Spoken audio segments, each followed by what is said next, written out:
Assalamualaikum warahmatullahi wabarakatuh. Perkenalkan, nama saya Yusrita Agustina dari kelas 1A PGMI dengan NIM 2042200021. Di sini saya akan membacakan menggunakan bahasa Indonesia yang baku, menjunjung tinggi bahasa Indonesia dengan tema bahasa Indonesia di kalangan mahasiswa. Pada zaman globalisasi, yaitu zaman sekarang, zamannya teknologi yang canggih dan sangat mempengaruhi pemuda Indonesia.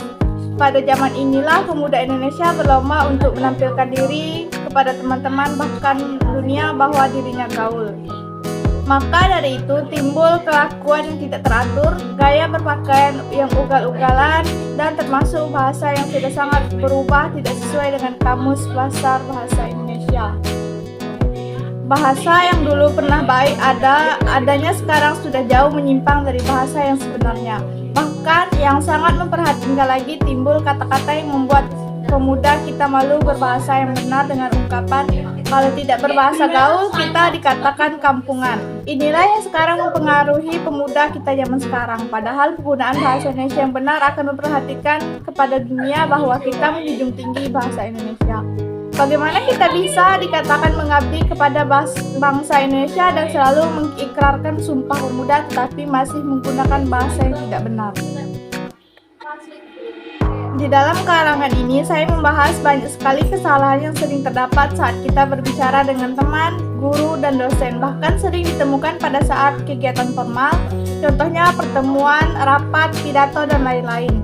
Ini kan kegiatan formal, mengapa masih ditemukan? Inilah yang seharusnya kita perbaiki dalam tata bahasa Indonesia. Karena jika ini terus berlanjut, semakin lama bahasa Indonesia yang benar akan terus tenggelam. Dan semakin banyak bahasa Indonesia yang tidak benar akan muncul menggantikan bahasa yang sudah ada di KBBI.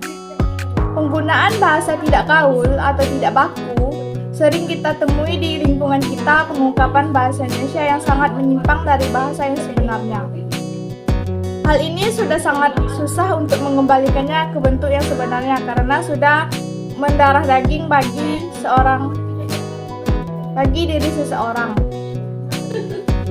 Tapi jika ada usaha untuk mau berubah ke bahasa Indonesia yang baik dan benar, kita pasti bisa menggunakan. Yang penting harus berusaha dan sering latihan untuk berbicara yang formal saat berbicara dengan orang lain. Dalam karangan ini saya membahas banyak sekali kesalahan yang dapat kita berbicara dengan teman, guru, dan dosen. Karena jika ini terus berlanjut, semakin lama bahasa Indonesia yang akan terus tenggelam dan semakin banyak bahasa yang tidak benar akan muncul menggantikan bahasa. Karena seseorang pemuda ingin terlihat pintar dan gaul, timbul bahasa asing di antara kalimat-kalimat yang diucapkannya. Dalam sehari-hari bukan kalimat tidak baku saja yang sering kita ucapkan, ternyata bahasa asing juga sering kita dengar, contohnya sorry, and, are, okay, thank you, dan lain-lain. Ini juga sangat mempengaruhi gaya bahasa pemuda untuk berbahasa yang baik. Mungkin pendapat untuk memakai bahasa asing terkadang ada benar untuk melatih bahasa asing atau bahasa Inggris.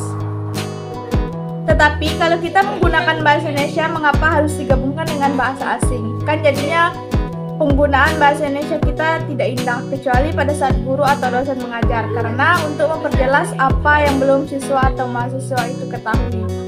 Faktor-faktor yang mempengaruhi bahasa Indonesia kita, banyak faktor yang sangat kuat untuk mempengaruhi bahasa Indonesia kita. Saat kita menggunakan dengan baik, di saat kita berbicara dengan sesama kita, terpengaruh karena pertama lingkungan. Faktor lingkungan ini sangat kuat pengaruhnya karena kita berada dalam lingkungan.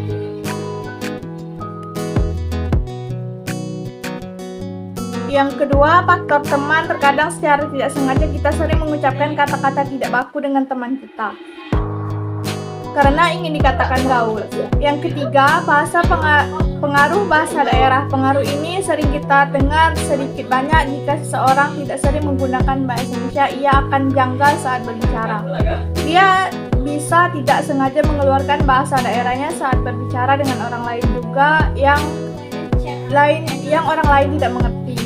Bahasa yang tidak baku dalam pembicaraan kita, banyak sekali bahasa yang sudah salah menurut Kamus Besar Bahasa Indonesia. Contohnya bikin, bakalan, ngapain, lantas, dikasih, gitu, gini, ngobrol, biarin, dan lain sebagainya.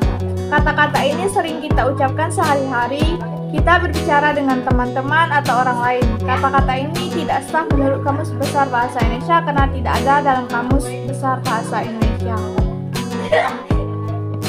Penggunaan kalimat tidak baku dalam berbicara juga mempengaruhi saat kita berbicara dalam situasi formal. Ada kalimat-kalimat yang sering kita dengar saat kita mendengarkan terasa janggal. Ini yang masih mempengaruhi keadaan bahasa kita saat ini. Ini contohnya kalimat tidak baku ialah ia pukul anjing itu sampai mati. Saya kirim surat untuk ibu. Perintah tolak ompor barang ilegal dan lain-lain. Setelah kita melihat masalah-masalah di atas, kita sudah menyadari ternyata banyak kesalahan kita saat berbicara dengan orang lain. Maka dari itu, kita bisa menilai masalah di atas untuk memperbaiki ucapan kita saat berbicara dengan orang lain. Karena ketika ucapan kita sudah sah menurut Kamus Besar Bahasa Indonesia, banyak keuntungan yang kita temui. Kita bisa lancar untuk berbicara saat berada di depan orang lain. Kita tidak sungkan lagi untuk mengikuti acara-acara formal. Kita bisa menilai orang yang berbahasa Indonesia yang baik dan benar bahwa ia menjunjung tinggi bahasa Indonesia. Kesimpulan dari artikel yang saya buat yaitu penggunaan bahasa Indonesia yang baik dan benar memang sangat dibutuhkan. Karena penggunaan tidak bisa sembarang digunakan. Kesalahan penggunaan bahasa Indonesia dapat menimbulkan kesalahpahaman yang terjadi. Maka dari itu kita harus belajar lebih baik lagi untuk menggunakan tatanan bahasa Indonesia yang sesuai dengan peraturan yang ada. Bahasa pun digunakan sebagai alat komunikasi yang bertujuan untuk membuat suatu sama lain mengerti apa yang dibicarakan. Tentu saja bahasa yang kita gunakan tidak semuanya sama, ada yang formal dan ada yang tidak formal. Kita harus mengetahui bahasa Indonesia yang kita pakai untuk orang tua kita, sepantaran atau yang lebih muda. Di lingkungan akademik atau kampus, semua masyarakat dituntun untuk menggunakan bahasa Indonesia tulis yang baik dan benar. Namun, faktanya penggunaan bahasa Indonesia tulis di lingkungan akademik atau kampus masih kurang baik. Banyak kesalahan penggunaan bahasa Indonesia tulis di lingkungan akademik atau kampus.